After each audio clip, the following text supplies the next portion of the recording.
তো আমরা সবাই একটি শেরি পাঞ্জাবি খেতে এসেছি অ্যান্ড এখানে আমার খুব ফেভারিট একটা ডিশ আছে বা ডেজার্ট আছে, সেটা হচ্ছে টুটি ফ্রুটি বাকেট। এইখানে এটার সাথে একটা ইনোভেশন আমি করেছি, যেটা আমি আপনাদেরকে দেখাচ্ছি। একটা নতুন ফ্লেভার আমি বানালাম এটা দিয়ে। সেটা হচ্ছে ফার্স্টে আইসক্রিমটা যখন গলে যাবে, একটু গলতে হবে আইসক্রিমটাকে। গলে যাওয়ার পরে এখানে একটুখানি চাট মশলা নেবেন, সেই চাট মশলা একটু এখানে ছড়িয়ে দিতে হবে। এইটা যখন আমাদের মুখে যাবে অমৃত মনে হবে। আমি আপনাকে দেখাচ্ছি, আবারও বলুন, আবার এটার সাথে চাটনি, গ্রিন পুদিনা চাটনি আইসক্রিম শেষ হওয়ার আগেই মুখে ঢেলে দিতে হবে।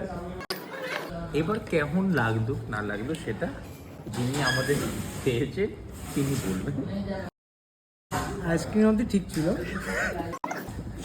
কেমন লাগলো বলুন, বলুন বলুন কেমন লাগলো।